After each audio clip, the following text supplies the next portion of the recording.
The fifth most important takeaway from Conservative Investors Sleep Well by Philip Fisher is the ability to identify what is a conservative investment. In a world where we have central banks with monetary policies never witnessed before, and where global trade is constantly being threatened by protectionism, it's quite tough to be an investor in the stock market. What if I lose it all? What if there will be a better buying opportunity in the future? At times like these, it's a good thing to study legendary investors such as Philip Fisher. Fisher was one of the two major inspirations of the world's greatest investor, Warren Buffett, and Fisher argues that there's a type of investments that will perform well almost no matter what the economy hits them with. It's the conservatively picked stocks. I thought that the term conservative was a bit boring until I realized that Philip Fisher thinks that offense is the best defense. Conservative stocks have 4 unique dimensions that you should look for. 1. Superiority in production, marketing, research, and financial skills. 2. Outstanding people. 3. Protection of profits. And 4. A low price. The first dimension is pretty much just listing the most important activities for a company's profitability. Production, marketing, research, and financial skills are all vital for the survival and prosperity of a company. You can learn more about this in my summary of Philip Fisher's other book, Common Stocks and Uncommon Profits. The second dimension is about the quality of the people that are governing these activities. As we shall see, the process of identifying such top management is quite counterintuitive. In relation to the third characteristic, there are a few types of businesses that can maintain profits almost indefinitely, thanks to 4 inherent company traits. But more on this later. Philip Fisher is one of the pioneers of growth investing, which means looking for companies with exceptional growth prospects. He always preferred quality business over cheap ones, so even though he thought of price as an important factor, he found that the first 3 dimensions are more important, which we shall see next. Number 4. The conservative investment scale. Using these 4 dimensions, we can create a scale and rank which the most attractive stocks are for conservative investors. If you want to sleep well at night, while your investments create a passive income for you, look for stocks in the leftmost part of this spectrum, and avoid those to the right. The best option is, of course, to invest in a company that is superior in the first 3 dimensions, and which has a low price-to-earnings ratio when considering these factors. This is a quite uncommon situation though, which is why we also have to consider investments further down the scale for our portfolio. The second best option is to invest in a company that is still superior in the first 3 dimensions, but which is also priced relatively fairly. As we shall see in takeaway number 3, such a company can still give wonderful returns over the long run. Next up, and this is where it shows that Philip Fisher truly preferred quality over price, is the company that is, once again, superior in the first 3 dimensions, but that, even taking this superiority into account, is too expensive. Fisher suggests that if you don't own one of these stocks previously, you should stay away. But if you have one of them in your portfolio already, stay put. There are 2 reasons for treating a stock that you already own differently. The first one is that it's quite uncommon to find stocks that are superior in the first 3 dimensions. So the risk of switching into something that ranks lower on the conservative investment scale is very high.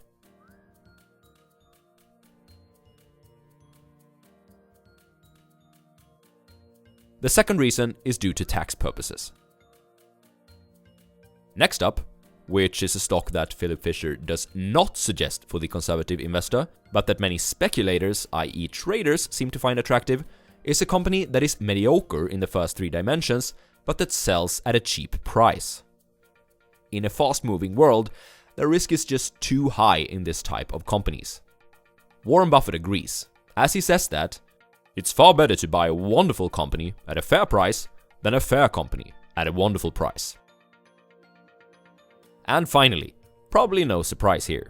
We have a company that is mediocre or even weak from the standpoint of the first three dimensions, and selling at a price that is too high, even for such mediocre prospects. Number 3. The interplay: growth, PE, and investment returns. Let's consider 3 hypothetical companies within the same industry. In this industry, a company without any growth prospects is valued by the market at a price-to-earnings ratio, a PE ratio, of 10. A company which seems likely to double its earnings in the next 5 years, on the other hand, is valued at a PE ratio of 20. We have company A, B, and C. Now, let's pretend that the market was correct in its observation, and 5 years later, company A still earns as much as it did 5 years ago, while B and C managed to double their earnings. Here's the interesting part. What do you think that the returns of these companies will be? Is it 0% for A and 100% each for B and C?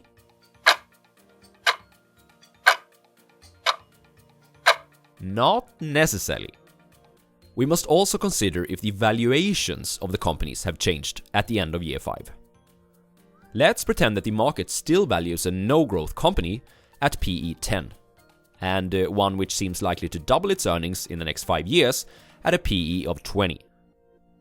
Company A continues to have no growth prospects at all, so it is still valued at a PE of 10 by year 5. Therefore, the investment returns on the stock has been 0%, plus dividends of course, if the company is profitable. Company B is still regarded as a strong growth company, so it continues to hold a PE ratio of 20. Therefore, the investment returns on the stock has been 100%. The earnings have doubled in 5 years and the valuation of the earnings remains the same. Company C is the interesting one. It is no longer considered a growth company, as there's been a lot of problems among employees and managers lately. Therefore, at the end of year 5, it holds a PE ratio of just 10, down from previous 20. Even though it managed to fulfill the expectations of the market and double its earnings over the last 5 years, the investment returns on the stock has been 0. The earnings doubled, but the valuation was cut in half, so the net result for the investor is 0. Here, Fisher explains an important investment rule. The further into the future profits will continue to grow, the higher the price-to-earnings ratio an investor can afford to pay. Number 2. Weaknesses in management that are easy to spot. People is the difference between an outstanding business and a mediocre one. As I mentioned earlier, this point is a bit counterintuitive. To find great management, it's easier to look for weak management and then avoid those companies, rather than go looking for the great ones straight out. Here are 6 weaknesses in management that are easy to spot. A CEO from the outside. Promotions from within is something that Philip Fisher emphasizes. You want to invest in companies that are profitable and difficult to copy for competitors. If the company can hire a CEO from the outside that is able to operate the business well in just a couple of months, it's not complex enough to hold a sustainable competitive advantage in this regard. An excessive CEO salary.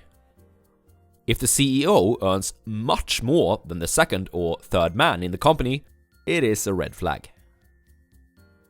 Media complaints. Hello, Amazon? While this is not enough to exclude a stock on its own, you want everyone in a company to feel that it's a good place to work. In the long run, this creates motivation, innovation, and a competitive advantage. Unfulfilled promises. Compare the results of the company to what the CEO promised in previous shareholder letters. Promising results in itself is kinda like an orange flag, but promising them and then not delivering upon them definitely qualifies as a red one. A board with only the CEO. If the CEO of the company also holds a position among the board of directors, you want at least another person from the executive management there with him. Otherwise, it may be a sign that the CEO doesn't want anyone to question him about the operations of the company in front of the board, which is a poor trait in a leader. Engaged in unrelated activities. Especially if it's a smaller company, it should be focused on doing one thing only and doing that thing very well.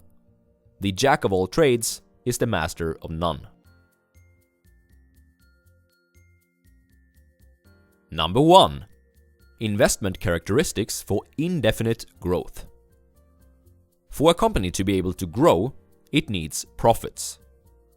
These profits can be reinvested in marketing efforts, training programs for employees, research on new products, better production, etc. Therefore, high profitability is a very desirable trait in conservative stocks. But imagine that you put out an open jar of honey in the middle of the summer. What will happen to this jar? It will attract flies. High profitability in a business is just like that jar of honey, but instead of flies, it attracts competition. A company must protect its jar of honey, and there are 4 proven ways of doing this. Economies of scale. To produce in higher quantities typically results in a lower cost per unit. This lower cost can protect the business from competitors that, per definition, must be small before they can become big. Think Walmart. Brand name. A strong brand name gives pricing power. Pricing power gives higher profitability, which in turn can be invested in growth. Branding is more than just spending millions of dollars on Super Bowl ads, which is why it's difficult to steal the honey from companies such as Coca-Cola, McDonald's, and Disney. Combined scientific disciplines. Your investing Swede owned a company named Cellavision a couple of years ago, which develops and sells solutions for analyzing blood in the healthcare industry. Without going into too much detail about the company, its solutions require extensive knowledge within the scientific discipline of both machine learning and of hematology. According to Fisher, it is much more difficult to organize and combine deep knowledge in multiple disciplines, which, in this case, acts as a strong competitive advantage for Cellavision. Automatic reorders. Subscription models are much more common today than they were back when Philip Fisher wrote this book, so companies seem to have snapped this up quite well. But subscription alone is not enough to protect your honey. It's all too easy for a customer to switch from Netflix to HBO to Disney Plus and then back again. The company must provide the customer with a product that is critical for its operations. Yet, the cost of the product can only be a small part of the customer's budget. Also, the customers of the company must be many smaller ones, rather than a single large one, and the company itself must be the dominant player in the market. Finally, the market must be specialized enough so that the only way to reach out to customers in an efficient way is through targeted sales calls. Actually, I think that Cellavision fits these criteria quite well too. Damn, I should never have sold that one. Warren Buffett, who is the richest investor in the world, is Philip Fisher's most famous disciple. Learn how he took Fisher's growth investing to the next level by clicking on my playlist of Warren Buffett investing books. Cheers, guys!